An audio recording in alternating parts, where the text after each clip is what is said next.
Hello, everybody, and welcome. My name is Peter Scarola, a technical advisor with Paratos. Today I'm going to make a demonstration, show you how to make a chocolate mousse with passion fruit. And we are both live on Instagram. Hello, everyone on Instagram world. And we are on a Zoom call with the Manchester Community College in Manchester, Connecticut, their baking and pastry class. I'm just going to teach them a few little pointers. And we'll get started. So today's dessert is a finger tatin. And this is a play on a traditional apple tart tatin. But what we will do is we've added a chocolate mousse, we've added a layer of caramel, and we're featuring one of our new fruit fillings from the Top Fill Origins line. It's a single origin Washington State apple. So it's a fruit filling that has apples only from Washington State, all natural preservatives. Very, very nice product. So the components, we have a hazelnut short crust. We have a deli caramel, which is another one of our fillings. We have a chocolate mousse that's made with Belcolade 60% dark chocolate and passion fruit. And then the apple topping. So what I'll show you how to make now is the chocolate mousse portion of the dessert. So we start with 200 grams of heavy cream and bring that to a boil. And we're going to pour that over the chocolate. So you can see I have the chocolate in the bowl. It's already in little coins, so you can see. And it's 260 grams of chocolate. Our cream is at a boil. Pour it over the chocolate. We're going to let it sit for a moment. And what happens is the heat from the cream is going to melt all of that chocolate. And essentially, right now, we're going to make a ganache portion of the chocolate mousse. So once it's sat for a minute,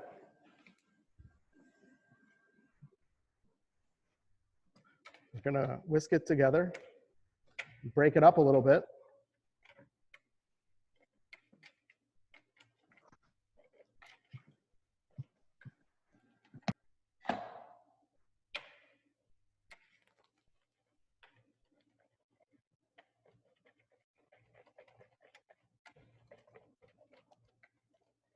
So we have a nice shiny emulsion. You guys see that? Okay. I'm going to keep whisking until we break up all of the chocolate and all the chocolate melts and emulsifies into the cream. From here, we're going to add 50 grams of passion fruit puree.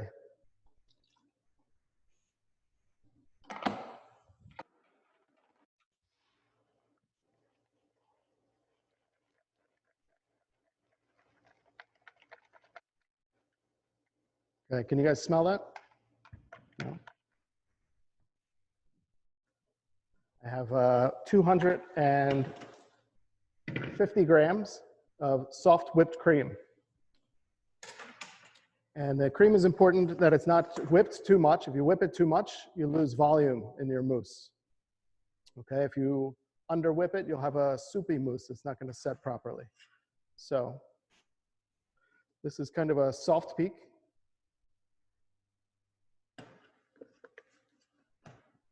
Okay.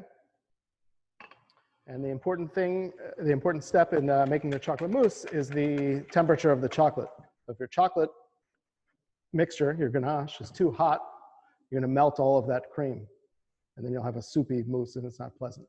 If your chocolate is too cold, it will seize once we fold in the cream, and we'll have little streaks of chocolate that are set inside the mousse, which also isn't what we're going for. Not pleasant.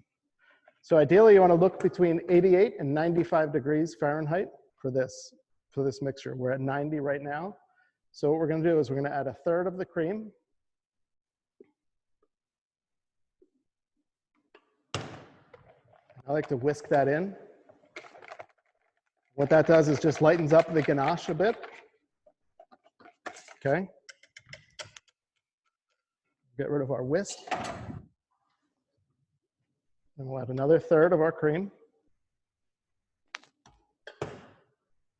And we fold that in with a spatula.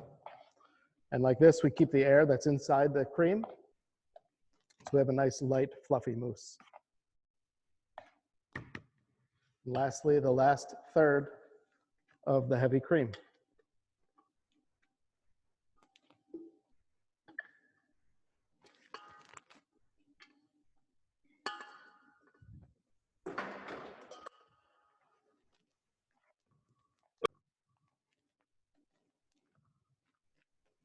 Just going to fold that in until it's all incorporated. And that's it, easy. Mousse, chocolate mousse with 3 ingredients: heavy cream, passion fruit puree, and chocolate. You can leave the passion fruit puree out and go all heavy cream. And then you have a mousse made with 2 ingredients: heavy cream, half of which is boiled and poured over the chocolate. The other half is whipped into a nice, soft, light whipped cream, and then the chocolate. Okay, so very simple mousse, but very nice chocolate flavor.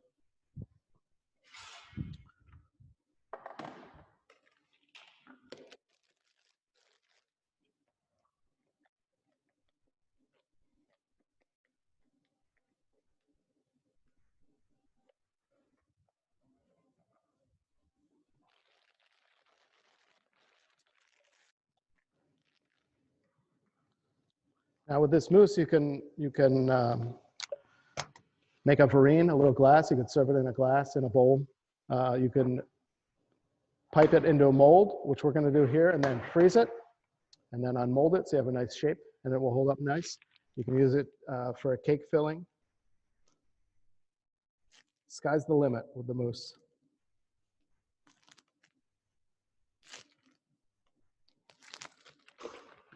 Okay, so I have it piped inside the mold.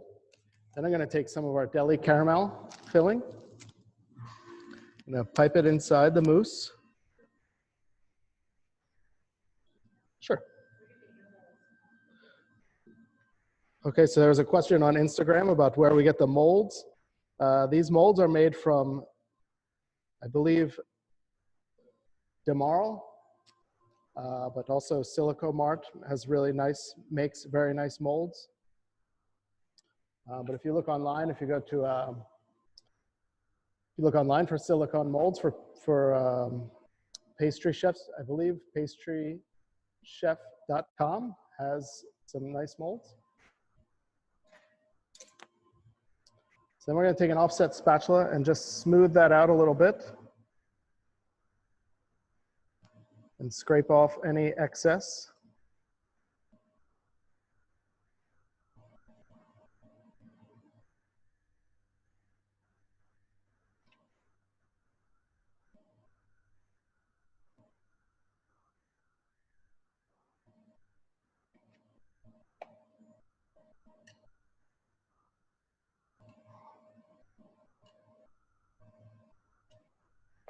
Another great mold company is called Pavoni out of Italy.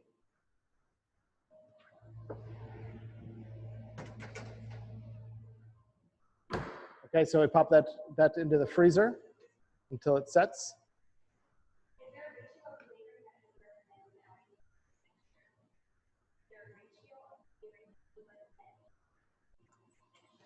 Okay, there's a question, is there a ratio of flavoring that you would recommend for the mousse mixture? You can go, your mousse, essentially, you have 250 grams of chocolate, you have 250 grams of whipped cream, and you have 250 grams of hot cream and fruit puree mixed. With passion fruit, we have a really strong aroma and strong flavor, so we don't want to add too much. So we take 50 grams of cream out, and we add 50 grams of puree. You can go all the way up to about, let's say 125 grams of fruit puree. If you're using something that is a little more subtle, like a raspberry or a cherry. So that way half of the cream that you're heating up for your ganache will be cream, the other half can be fruit puree. So I'm going to talk a little bit about the base for this dessert, which is the short crust. It's a hazelnut short crust. The recipe we use, this recipe is on the the link is on our post today on Instagram, but it is on our Paratos website. So this is a short crust, and we use hazelnut flour inside the crust instead of almond flour. And what I've done, we mix the dough, we let it rest in the refrigerator, we roll it out to about 3 millimeters, maybe a 1/4 inch or less, and then we'll cut it into rectangles. And what I like to do is bake it on this special tray. It's a perforated silicone mat. So if you look at it, you can see right through it.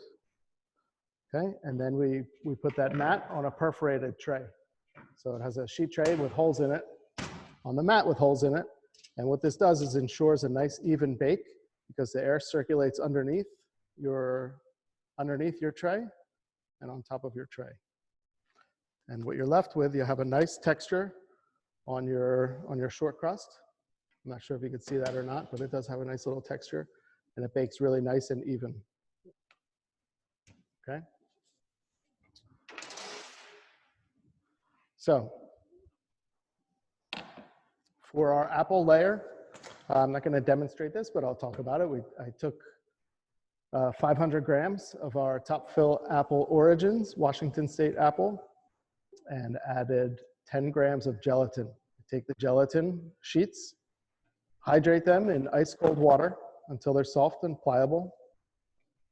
Put them back into the apple top fill and just heat it in the microwave until it's hot. You want to get it about 150 degrees. Mix in the gelatin, so the gelatin mixes into the top fill and dissolves. And then we take that mixture and I piped it into another mold that's a little bit smaller than the mold I used for the chocolate mousse. And then freeze that. Once it's frozen, you can unmold it. And I glaze it with a bit of our Harmony Sublimo glaze. It's just a clear neutral glaze. And I have that back in the freezer. Now the fun part of the mousse, what we're gonna do, how we'll finish it, is spray it with a mixture of chocolate and cocoa butter.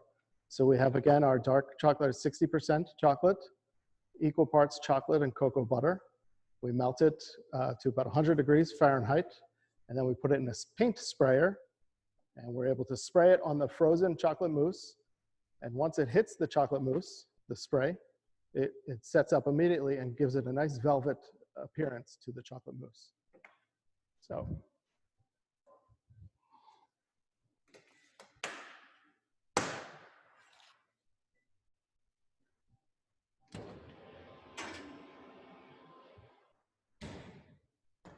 At home, you can use a paint sprayer from Home Depot, and you can use that at home. But here we have compressed air circulating in the Innovation Center, so we use this. We had a question, what else can you use neutral glaze for? The sky's the limit.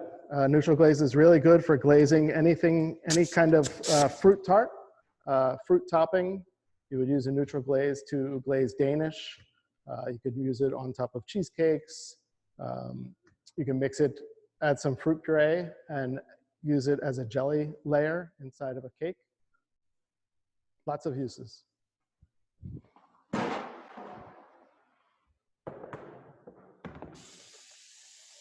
So I'm just testing our spray here.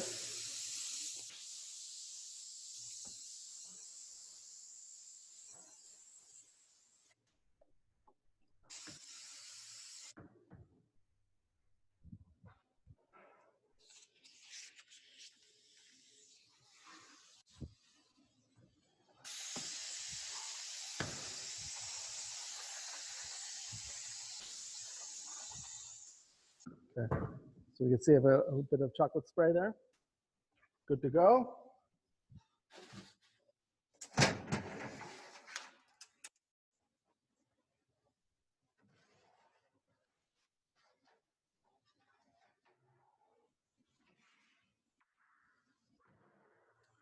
So these are chocolate mousse that I made ahead of time and froze. I was able to unmold them. That you can see they have a nice rectangular shape, and they are frozen.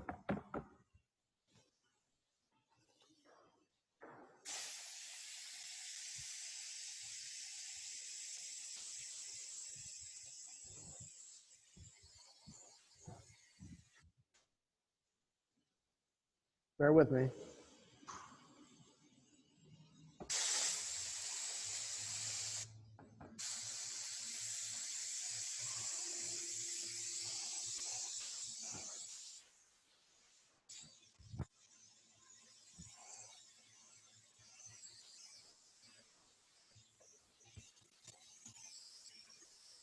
Okay. So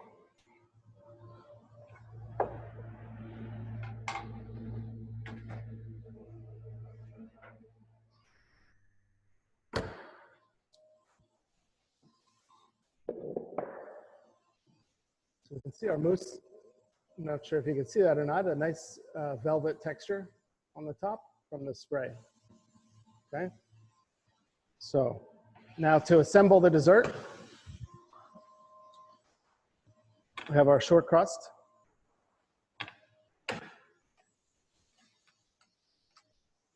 We have our chocolate mousse that has been sprayed and it has the deli caramel inside.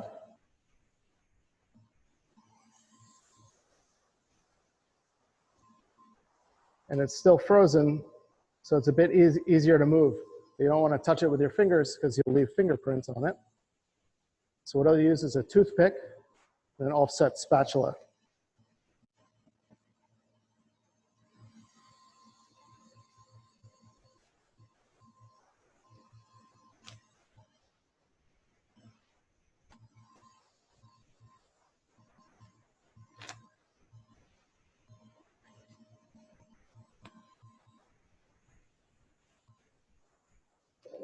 So this dessert is nice because we have the traditional flavors of a tarte tatin, which is caramel and apple on a flaky pastry.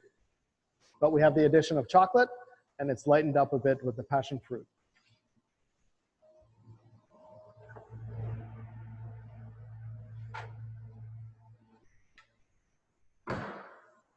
And here we have our top fill apple jelly.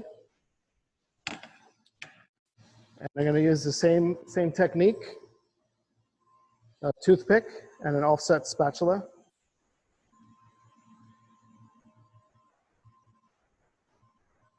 And this is still frozen, but as it thaws on top of the mousse, you'll have a nice translucent jelly where you'll see the apple pieces and the cinnamon inside. Yes.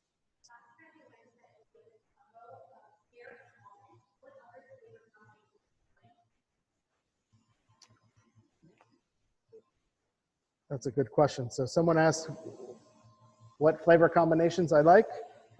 We discussed last time in this class that one of my favorite desserts is a pear almond tart, a tarte bourdelou. So for me, another nice flavor pairing is this chocolate and passion fruit. I like a really nice, intense flavor of passion fruit with dark chocolate, especially a nice chocolate that has some fruity notes to it. Sea salt and caramel is another really nice combination that I like. Peanut butter with anything I like, especially peanut butter and milk chocolate. I like the combination of raspberry and rose is a really nice summery flavor. Some raspberry and rose water.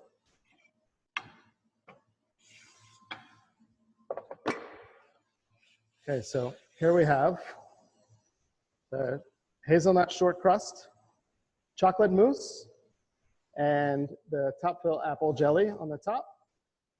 And we're going to decorate this with a chocolate decoration. Yes. Yes. So the question was, when it thaws, will it stick together? And the answer is yes. As it thaws, the jelly is going to adhere to the chocolate mousse, and it won't slide around at all.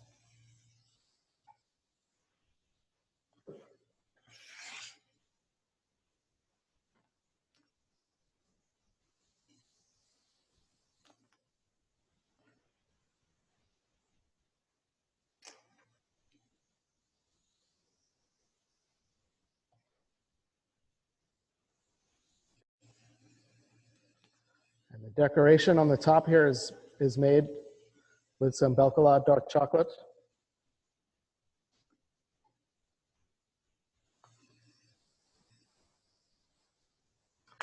And it's made with a bit of imagination to look as though it's an apple. You have the ring and then the stem on the top. See that?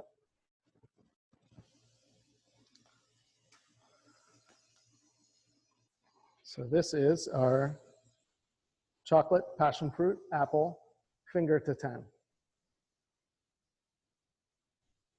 All right. Now,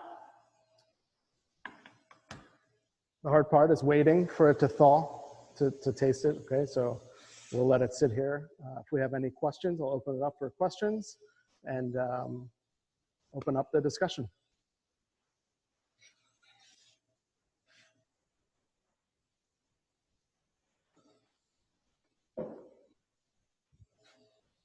Any questions? Good question. So the question was if I prefer to use the metric system and why. Yes, I prefer the metric system. And the reason being is it's much easier for me in that, well, one, your weights are more accurate. Okay, so 250 grams is, for me, a bit easier to remember or to weigh than measuring out 8.5 ounces or whatever the equivalent might be. If you have 1,000 grams, it's very easy to weigh that instead of 2 pounds and 4 ounces, etc. It's just more precise and it's used universally, globally. The metric system is the most common method of measurement for temperature, for weight, and for length, measuring length of items.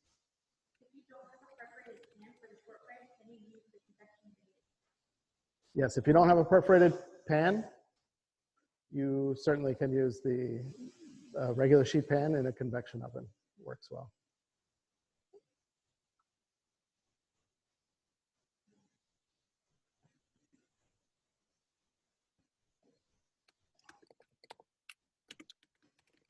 Any other questions? No? Right. Well, let's cut into one of these so you can see the inside.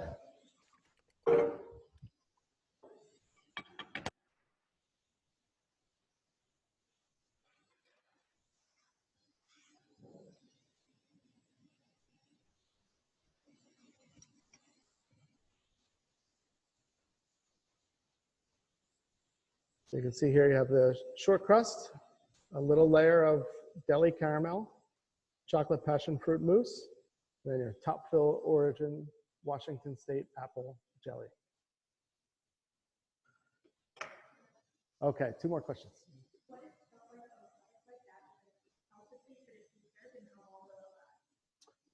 The question was the shelf life of this dessert. How long will it last and how long can you serve it? So a dessert like this, you can last 2 days. Okay, because what will happen is your short crust will eventually get soggy and your apple jelly will start to bleed and dissolve a little bit over the mousse. But in the freezer, this will last weeks. Okay, so for production, you can make, hundreds of your apple jelly and keep them frozen. You can make hundreds of your chocolate passion fruit mousse and keep that frozen. And you can freeze your short crust dough and then assemble it as you need be. So it's not, for production wise, it's not difficult. You pull out what you would need for a day and you can see to build it, it's pretty quick. Sorry? Could you make a petit four version of this bar? Yes, certainly. If you just use a different mold, okay, and make everything in smaller portions, and you can make a nice petit four, very fancy petit four.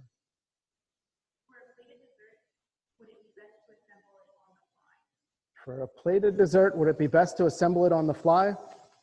No, it wouldn't, because you wouldn't be able to handle the jelly. Is a bit too soft to handle.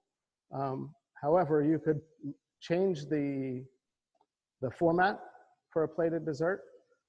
So for example, you could maybe change the shape of the jelly, change the shape of the mousse, so you have a bit of a lighter textures. So a dessert like this is meant to be used on a buffet or sit inside your pastry case for a day. So it's a bit sturdier than a plated dessert. With a plated dessert, you have the option and the ability to create things that are much less stable and a bit more exciting to eat, playing with the different textures and whatnot.